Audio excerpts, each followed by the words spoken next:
नमस्कार मित्रांनो, मी कृष्णा सुतार. Krishna motivational studio या यूट्यूब चॅनलवर आपल्या सर्वांचे हार्दिक मनपूर्वक स्वागत आहे. पानिपत. आज आपण पानिपत नाव घेतलं की आपल्याला लगेच पराभव आठवतो.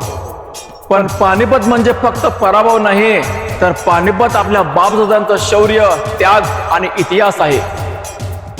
पानिपत हे भारतात 3 वेळा इतिहास बदलणारं रणांगण ठरलं.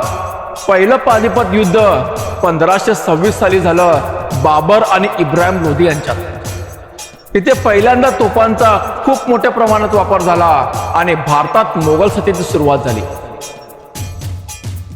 हे युद्ध आपल्याला एक गोष्ट शिकवतं की युद्ध फक्त शौर्यावर नाही, तर तंत्रज्ञानावरही जिंकली जातात.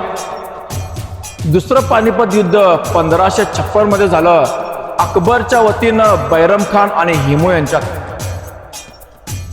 हेमू हा साध्या कुटुंबातून वर आलेला योद्धा होता. तो दिल्लीत जाऊन स्वतःला राजा घोषित करतो. ही गोष्ट सांगते की त्या काळातही हिंदू योद्ध्यामध्ये नेतृत्वाची ताकद होती. हे युद्ध मोगल सत्तेला मजबूत करतं. आता तो येतो म्हणजे प्रसंग जो प्रत्येक मराठी माणसाचा लागून राहतो, ते म्हणजे तिसरं पानिपत युद्ध.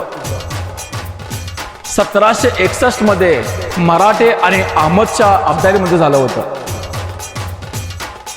मराठे हजारो किलोमीटर चालत उत्तर भारतात गेले, स्वराज्य नाही तर संपूर्ण भारत वाचवण्यासाठी.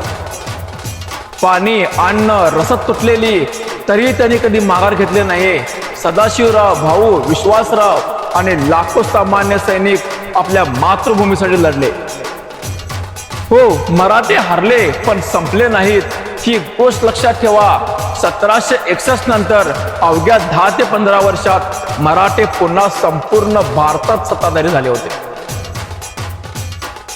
पानिपत हा मराठ्यांचा अंत नाही, तो मराठ्यांच्या त्यागाची साक्ष आहे. आज आपण मोकळ्या हवेत बोलतो, कारण कोणीतरी त्या माळ रानावरती रक्त सांडलं होतं. पानिपत आपल्याला शिकवतं की इतिहास पराभवाने नाही, तर उभं राहण्याच्या ताकदीनं बनतं. हा इतिहास समजून घ्या, अभिमान ठेवा आणि पुढच्या पिढीपर्यंत पोहोचवा. धन्यवाद.